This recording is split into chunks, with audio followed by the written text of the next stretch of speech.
I'm in England and I've come across two books about Wedgwood. And Wedgwood was an English potter, Josiah Wedgwood from the 18th century. Wedgwood is spelt without an E. Okay, so Wedgwood. This book here, got a beautiful blue trim. They put a blue powder on it. It's by Wolf Mankiewicz and it's dating from the mid-50s. And it's probably the best Wedgwood book of all. It's very cheap to buy this book online. You can get it for about £10 in England, second hand of course, and it is an academic quality book. It has plates which are almost worth ripping out and framing.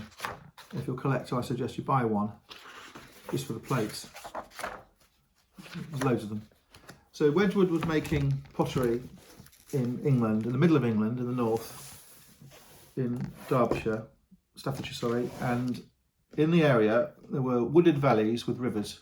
There was labour, there was coal, there was some clay, there was timber, and there were other people like Telford and Bolton who were making cast and wrought iron items. So there were metal bridges, there were metal kilns, there was rolling stock to move clay, there was rolling stock to move pottery, there were canals to move raw materials, clay, there were barges, there were steam engines which could take stuff and people all over the country. There were steamships to import things and export things. For example, Wedgwood sold stuff to Holland, even though they had a huge pottery business of their own. They were buying English pottery, and some of the clay they were using up in the factory was from Dorset, hundreds of miles away. So the China clay, some of the China clay was laboriously made, dug out, washed and taken up to the factory. So there's a lot going on with Wedgwood, and it is fundamentally an industrial age product, and it is as far away from artisanal product as you can get. Don't think for 1 minute there was a factory with men sitting at potter's wheels laboriously making this stuff. It wasn't like that at all. It was the opposite.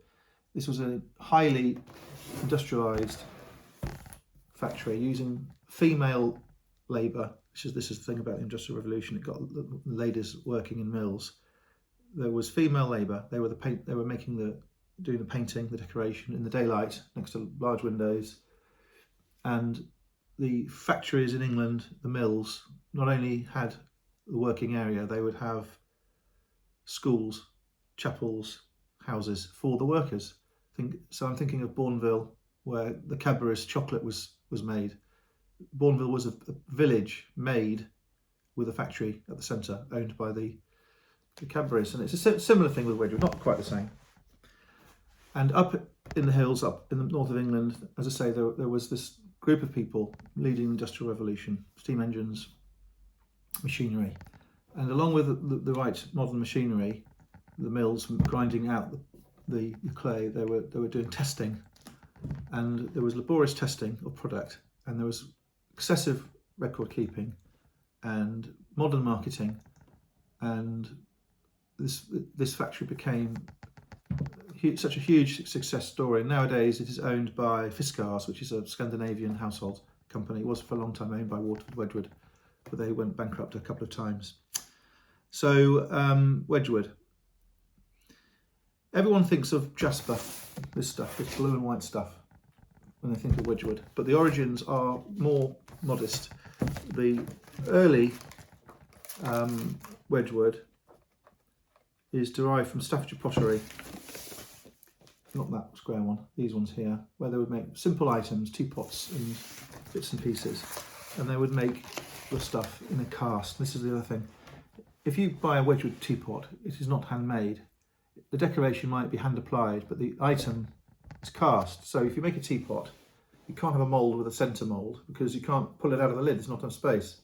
What they do, like making an Easter egg, is they take a plaster cast, which is made of two halves, put the mould together, two halves together, which is hollow, just the shape of the body of the teapot. They use leather ropes or screws or bindings to hold the mould together. They then pour the slip in. The slip is liquefied pottery, it's like porridge, and they fill the void, bottom all the way to the top, with liquid. That's full, and they let it set. What happens is the plaster tracks the clay, and some of the wet slip solidifies around the edge of this body of liquid clay. It doesn't dry, but it sets. So after 5 minutes, for example, they will literally tip out the wet slip in the middle, which hasn't solidified, and it will leave this skin of semi-wet clay stuck to the inside of the cast. They separate it. They then remove the half of the teapot, which is wet still. They put the two wet halves together, damp halves together. They sponge off the seam, or they scrape off the seam, and that is how they make a teapot. The spout will be made separately.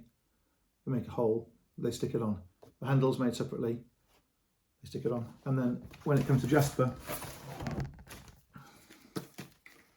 the white detail is made in a tray, and they push on the clay. They then pick out this tiny, tiny thin relief, and then they stick it to the vase and sponge it on. And the jasper comes in a dozen different colours. Nowadays it's mainly blue. So at the moment, a lot of the Wedgwood is made abroad, not in England. Certainly most of the houseware type plates, cups and saucers, teapots, it's made abroad. Some of it's made in England, the very top stuff. And if you go to the, I think they have a factory shop still, there'll be people at wheels making it, but that's for show really, for special items. The mass market for Wedgwood is not made in England. They can say it's an English company, they can say it's designed in England, but a lot of it isn't made in England.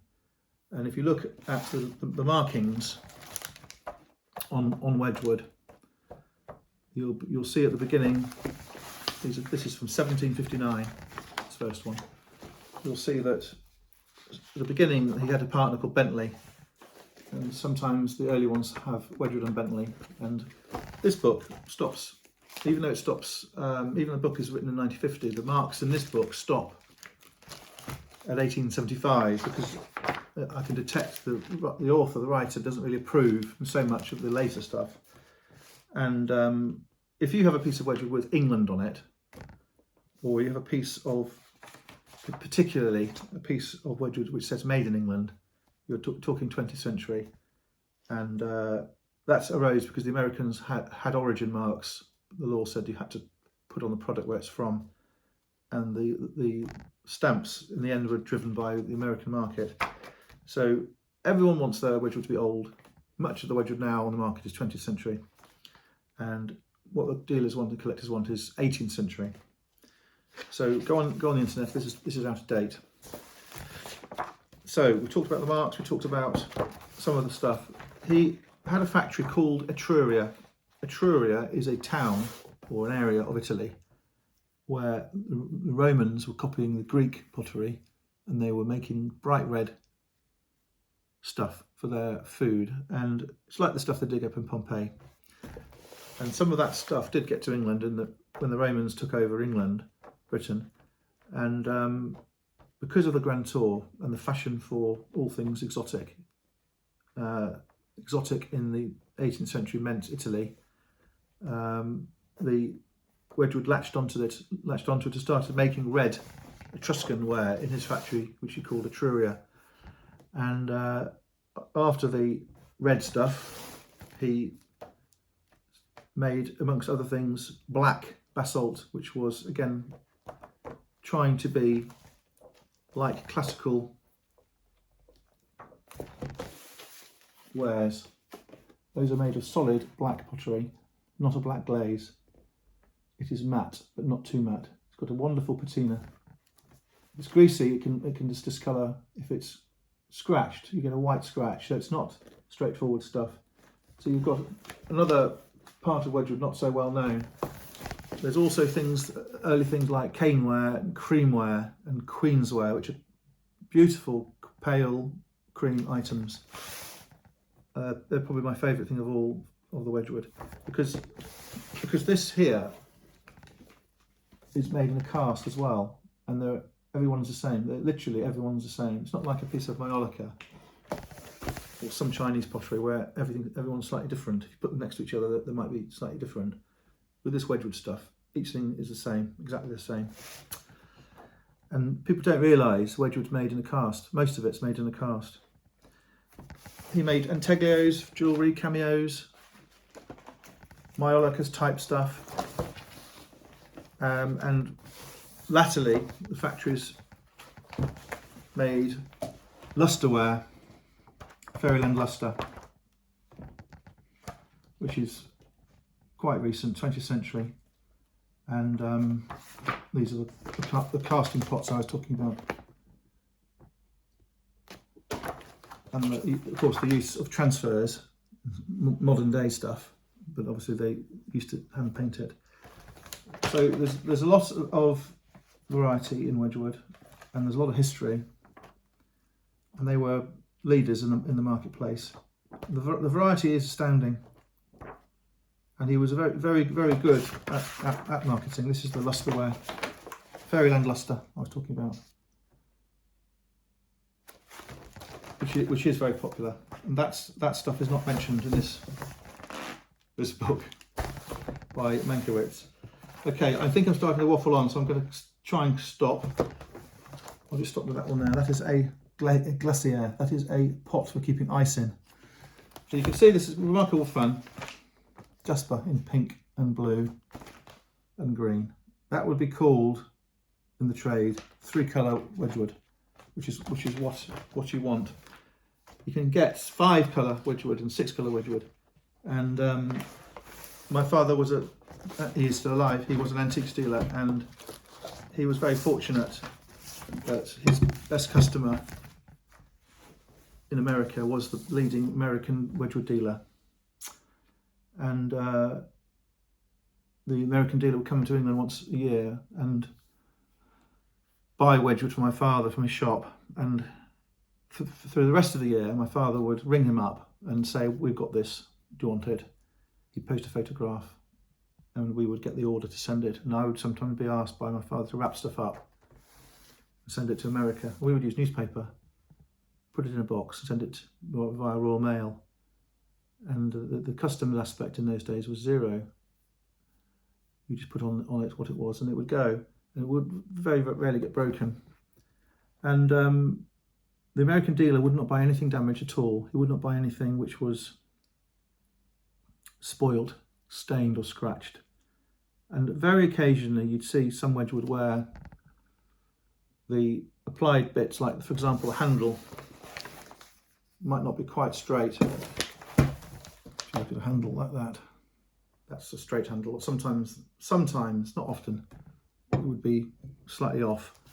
And the Americans wouldn't buy it. What they wanted was the agate, which was the marble effect. And they wanted the 3 or 4 or 5 colour jasper. They would want the queensware and the sort of lattice style, Belique style cream pottery, and they would pay the market price. And in America, the collectors drove the market, and I think still do. And the Americans wanted a way to connect to Europe, and some of the American collectors were very scholarly. This is agate.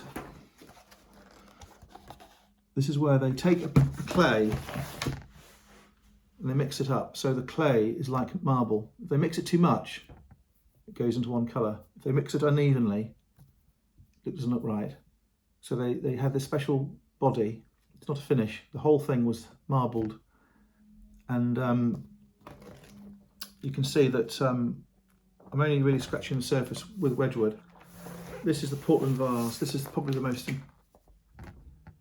iconic Wedgwood design, and it is meant to be, well, the original Portland glass, I'm afraid, was not pottery, it was glass, an ancient vessel, overlay glass, and they would excavate off the top layer of glass to show the dark layer. So this is jasperware, that's blue, that's basalt, coloured. They would make the pot, they would apply the clay relief, which is made in a very shallow tray. That is the Portland vase, and on the bottom there will be a classical head, often called a Phrygian head. So It's laced with mythology, it's laced with classical stuff, it's modern production for the market in England and elsewhere. Wedgwood is wonderful stuff to collect,